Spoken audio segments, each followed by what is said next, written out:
कुशलपुर गांव में करण नाम का एक बड़ा जमींदार रहता था। उसकी हवेली में वीर और समीर नाम के दो आदमी काम करते थे। एक दिन वीर समीर से बोला, अरे यार समीर, हम लोग कब तक उस करण की गुलामी करते रहेंगे? उसने तो कंजूसी की सारी हदें पार कर दिया है। हमसे दिन रात मेहनत करवाता है और बदले में हमें कुछ नहीं देता। समीर ने जवाब दिया, तुम सही कह रहे हो वीर भाई, मैं भी इस नौकरी से तंग आ चुका हूँ, लेकिन हमें और काम भी तो नहीं आता। यहाँ काम करते हुए 10 साल हो गई है और हमारी उम्र भी 30 से ऊपर हो गई है। करण को हमारी शादी की कोई परवाह नहीं, हमें उससे बात करना चाहिए। गांव की किसी लड़की से हमारी शादी करवा दे। तभी करण वहाँ आ गया। उसने दोनों को घूरते हुए कहा, क्या बात करनी है? सीधे बोलो, मेरे पास ज्यादा समय नहीं है। वीर ने कहा, करण जी, हमने यहाँ 10 साल तक मेहनत की है। अब हमारी उम्र शादी के लिए सही है। हमें भी हक है कि हमारा घर बस जाए। करण ने गुस्से में कहा, तुम दोनों को शादी की पड़ी है, काम करते नहीं, बस मुफ्त की चाय और छोले खा जाते हो और अब शादी की बात कर रहे हो। पहले अपनी हरकतें सुधारो, इस महीने की पगार भी नहीं मिलेगी। करण के जाने के बाद वीर और समीर ने फैसला किया कि उन्हें कुछ करना होगा। समीर ने वीर को छेड़ा, सुनो, तुम कहीं अपनी चंपा से मिलने तो नहीं जा रहे? वीर ने कहा, समीर, चंपा सिर्फ मुझसे प्यार करती है। समीर बोला, नहीं, वह मुझसे प्यार करती है। जब भी मैं उसके सामने आता हूँ, वह मुस्कुराती है। दोनों चंपा से पूछने का फैसला करते हैं। चंपा ने दोनों को डांटते हुए कहा, तुम दोनों मुझे परेशान करना बंद करो, वरना मैं अपने पिता से शिकायत करूंगी। और हाँ, मैं किसी से प्यार नहीं करती। वीर ने भावुक होकर कहा, चंपा, अगर तुम मुझसे प्यार नहीं करती तो मैं ये गांव छोड़ दूंगा। चंपा ने अचानक गंभीर होकर कहा, सच ये है कि मैं किसी से शादी नहीं कर सकती। मेरी शादी की पहली रात मैं पत्थर की बन जाऊंगी। तभी चंपा के पिता और गांव के मुखिया वहां आ गए। उन्होंने कहा, ये सच है, बरसों पहले एक साधु ने हमारे परिवार को श्राप दिया था। अब मेरी बेटी की शादी नहीं हो सकती। वीर ने वादा किया, मैं इस श्राप को खत्म करूंगा और वापस आऊंगा। वीर ने उस श्राप को खत्म करने के लिए जंगल की ओर सफर किया। एक साधु ने उसे बताया कि उसे एक रेगिस्तान मिलेगा जहां मोतियों का राजा रहता है। वीर ने प्यास सहते हुए उस रेगिस्तान तक का सफर तय किया। रेगिस्तान में वीर ने मोतियों के राजा से मुलाकात की। राजा ने बताया कि वह वही साधु था जिसे वर्षों पहले मुखिया ने अपमानित किया था।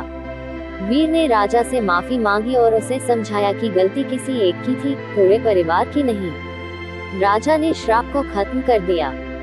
ये कहानी एक छोटे गांव में रहने वाले युवक अर्जुन की है, जो अपने सपनों को पूरा करने के लिए कठिन संघर्ष करता है। अर्जुन का सपना है कि वह एक बड़ा वैज्ञानिक बने और देश के लिए योगदान दे। गांव का खेत, सुबह का समय, खेतों में धुंध छाई हुई है। अर्जुन अपने पिता के साथ हल चला रहा है। उसके चेहरे पर मेहनत की लकीरें हैं, लेकिन उसकी आंखों में एक अलग चमक है। अब तुम्हें अपने छोटे भाइयों की जिम्मेदारी लेनी होगी। अब तुम पढ़ाई छोड़ दो बेटा। हमारे पास इतने पैसे भी नहीं है कि तुम्हारे आगे की पढ़ाई हो सके। पिताजी, मैं पढ़ाई नहीं छोड़ सकता, यही मेरा सपना है। मैं बड़ा वैज्ञानिक बनकर आप सबका जिंदगी बदलना चाहता हूँ। सपनों से पेट नहीं भरता अर्जुन, तुम हकीकत में जीना सीखो। अर्जुन खामोश हो जाता है, लेकिन उसके दिल में एक नया संकल्प जन्म लेता है। गांव के छोटे से स्कूल में अर्जुन पढ़ाई कर रहा है। मास्टर जी उसे बोर्ड पर एक कठिन सवाल हल करते हुए देखते हैं।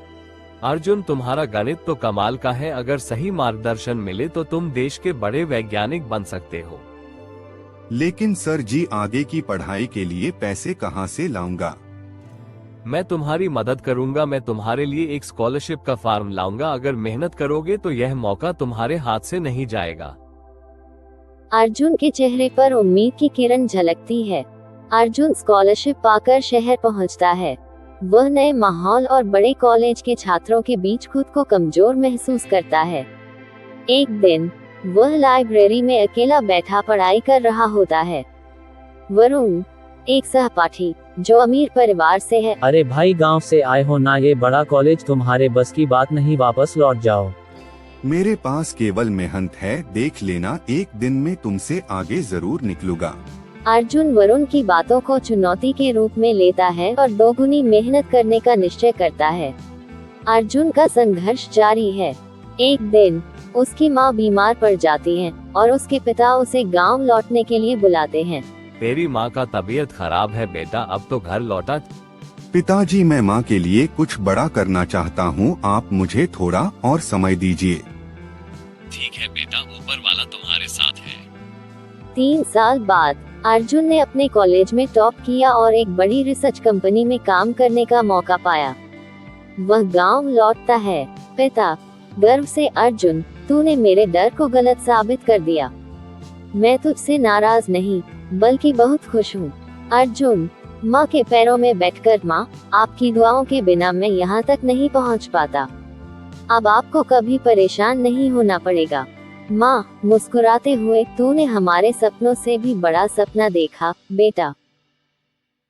सीख, ये कहानी हमें सिखाती है कि हालात कितने भी मुश्किल क्यों न हो, यदि हिम्मत और मेहनत से अपने सपनों का पीछा किया जाए तो असंभव भी संभव हो सकता है। परिवार और अपने कर्तव्य को कभी नहीं भूलना चाहिए, क्योंकि वही हमारी असली ताकत है।